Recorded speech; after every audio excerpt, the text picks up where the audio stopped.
আসসালামু আলাইকুম। এই ভিডিওতে আমরা একটা MySQL সার্ভারের সাথে একটা ফ্লাস্ক অ্যাপ্লিকেশন কানেক্ট করা শিখব। তো আমরা একটা MySQL সার্ভার অনেকভাবেই ক্রিয়েট করতে পারি। আমরা জ্যাম্পের মাধ্যমে আমাদের লোকাল হোস্টের মধ্যে একটা সার্ভার রান করতে পারি, অথবা AWS দিয়ে আমরা একটা সার্ভার ক্রিয়েট করে দেন ওই সার্ভারের সাথে কানেক্ট করতে পারি। তবে আমার কাছে সব থেকে ইজিয়েস্ট যেটা লাগে অ্যান্ড ফ্রি সফটওয়্যার হিসেবে ওটা হলো এভিএন। আপনারা গুগল সার্চ করলে এভাবে এভিএনের যে ফার্স্ট রেজাল্টটা এখানে গেলেই আপনারা পেয়ে যাবেন। এখানে আপনারা লগ ইন করে নেবেন। আপনার ফার্স্টে একটা অ্যাকাউন্ট ক্রিয়েট করে দেন লগ ইন করে নিলে দেন আপনারা এখানে ক্রিয়েট সার্ভিসেস থেকে এখানে MySQL বা পোস্টগ্রে বা যে ডেটাবেস সার্ভার আপনারা ইউজ করতে চাইতেছেন ওই ডেটাবেস সার্ভার ক্রিয়েট করে নিতে পারবেন। তবে এটার একটা ড্রব্যাক আছে। ড্রব্যাকটা হলো আমরা জানি MySQL একটা কেস সেন্সিটিভ ল্যাঙ্গুয়েজ বা কোড না, কিন্তু এই এভিএন দিয়ে আমাদের ক্রিয়েট করা সার্ভারগুলো কেস সেন্সিটিভ। এখন আমরা যদি এই MySQL সার্ভারের সাথে আমাদের ফ্লাস্ক অ্যাপটা কানেক্ট করতে চাই, তাহলে আমাদের ফার্স্ট কাজ হলো এই সার্ভারের যে ক্রেডেনশিয়ালগুলো আছে এই ক্রেডেনশিয়ালগুলো আমাদের দেখে নেওয়া। ক্রেডেনশিয়ালের মধ্যে আমাদের যেহেতু এটা SSL মোড রিকোয়ার্ড দেওয়া, তো আমাদের এই CA সার্টিফিকেটটাও লাগবে। এই CA সার্টিফিকেটটা আমরা ডাউনলোড করে নিব। দেন ডাউনলোডের সিএ ফাইলটা আমাদের এই প্রজেক্ট ডিরেক্টরিতে রেখে দেওয়ার পর আমরা এই অ্যাপের সাথে এই MySQL সার্ভারটা কানেক্ট করতে পারবো। তো MySQL সার্ভারটা কানেক্ট করার জন্য আমরা আলাদা একটা পাইথন ফাইল ক্রিয়েট করতে পারি। ফাইলের নাম দিলাম ডিবি কানেক্ট। এখন এই ফাইলের মধ্যে কাজ করার জন্য আমাদের প্রথমত পাইথনের দুইটা প্যাকেজ ইনস্টল থাকা লাগবে। প্যাকেজ দুটো হলো PyMySQL, যেটা এখানে অলরেডি ইনস্টলড আছে, এবং SQLAlchemy, এটা অলরেডি ইনস্টলড আছে। ইনস্টল করার পর আমাদের SQLAlchemy প্যাকেজটা থেকে ক্রিয়েট ইঞ্জিন ফাংশনটা ইম্পোর্ট করা লাগবে। তারপর আমাদের এই যে কানেকশন স্ট্রিংটা পপুলেট করা লাগবে। এই স্ট্রিংটা মনে রাখবো কীভাবে, এই স্ট্রিংটা আমারও মনে থাকে না। এই স্ট্রিংটা SQLAlchemyর যে ডকুমেন্টেশন আছে ওখানে ফ্লাস্কের কানেকশন স্ট্রিং হিসেবে সার্চ দিলে এটা পাওয়া যাবে। এখন এখানের এই ইনফরমেশনগুলো আমাদের রিপ্লেস করা লাগবে। তো এটা রিপ্লেস করার জন্য ইজিয়ার ওয়ে হলো একটা করে ভ্যারিয়েবল ক্রিয়েট করা। DB user equal to something হবে, DB password equal to something হবে, DB host,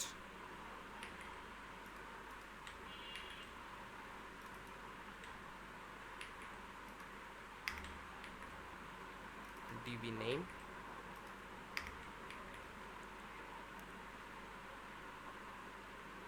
and finally SSL args।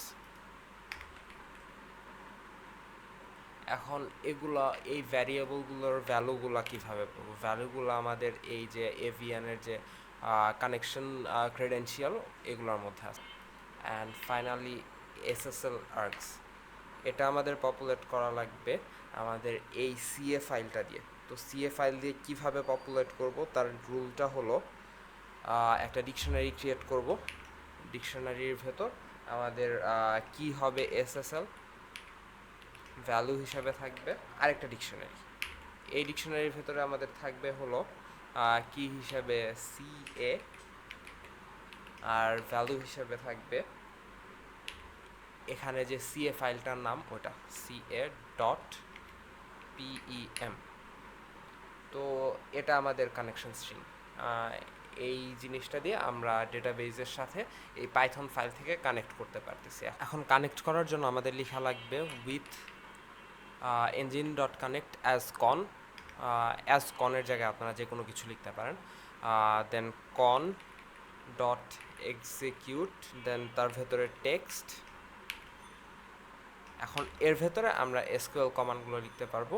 এখন এই টেক্সটটা ইম্পোর্ট করা লাগবে। টেক্সট ইম্পোর্ট করার জন্য এখানে টেক্সট, আচ্ছা এখানে আমরা এই ডিবি পোর্টটা লিখতে ভুলে গেছি, তো ডিবি পোর্টটা লিখে নিই।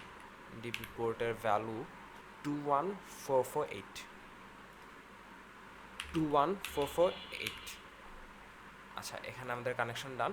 আমাদের এই যে ডেটাবেসটা আছে এই ডেটাবেসে অলরেডি ইউজার্স নামে একটা টেবিল ক্রিয়েট করা আছে। তো ওই টেবিল থেকে যদি আমরা ডেটা রিট্রিভ করতে চাই তাহলে select all from users, but এই জায়গায় এই টেবিলের ইউটা বড় হাতের ছিল, আর যেহেতু বলছি যে এইভাবে আমরা যদি ডেটাবেস কানেক্ট করি ওই ডেটাবেসের সাথে তাহলে আমাদের এই ইউটা বড় হাতের, মানে কেস সেন্সিটিভ, তো তার জন্য এই বড় হাতেরটা দেওয়া লাগবে। তো এখন এই যে এটার যে রেজাল্টটা ওটা আমরা একটা রেজাল্ট নামের ভেরিয়েবলের মধ্যে রাখবো। দেন আমরা এখন এই যে ইউজার্স টেবিলে এই জায়গায় তো অনেকগুলো রো থাকতে পারে, তো সবগুলো রো তো আমরা একবারে প্রিন্ট করতে পারবো না। তো এর জন্য একটা লুপ চালিয়ে প্রত্যেকটা রো থেকে নিয়ে আমরা এভাবে প্রিন্ট একটা করে রো প্রিন্ট করতেছি।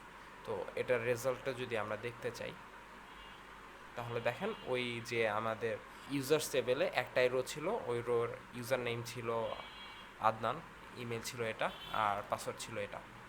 এভাবে আমরা ডেটাবেস থেকে ডেটা রিট্রিভ করলাম, কিন্তু আমরা যদি রিট্রিভ না করে আমরা ডেটাবেসের ডেটা স্টোর করতে চাই তাহলে আমাদের একটা ডিফারেন্স আছে। ডিফারেন্সটা হলো আমরা ধরেন ইনসার্ট ইনটু ইউজার্স দিলাম, দেন ভ্যালুস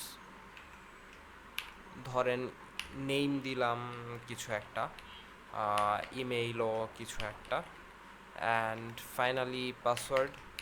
এটা দিয়ে আমরা যদি জাস্ট এইটুকু রেখে দেই তাহলে আমাদের এটা এই যে কোয়েরিটা আছে এটা ফুলফিল হবে না। কোয়েরিটা করার ট্রাই করবে, বাট কোয়েরিটা ফাইনালাইজ করার জন্য আমাদের আরেকবার লেখা লাগবে con.commit। এখন যদি আমরা এই কোয়েরিটা লিখি, তারপর এই কোয়েরিটা ফাইনালাইজ হওয়ার পর আমরা যদি আবার প্রিভিয়াস যে কোয়েরি ছিল রেজাল্টের এটা যদি আবার লিখি তাহলে দেখেন এখন আমরা দুইটা রো পাইতেছি, একটা ফার্স্ট রো একটা সেকেন্ড রো। এইভাবে আমরা ডেটাবেসের সাথে কানেকশন ক্রিয়েট করতে পারি এবং ডেটাবেস থেকে ডেটা রিট্রিভ অ্যান্ড স্টোর করতে পারি ডেটাবেসে। এই ভিডিও এই পর্যন্তই। নেক্সট ভিডিওতে হয়তো আমরা যে লগ ইন বা সাইন আপের যে সিস্টেমটা ক্রিয়েট করতেছিলাম ওটা কমপ্লিট করার ট্রাই করব।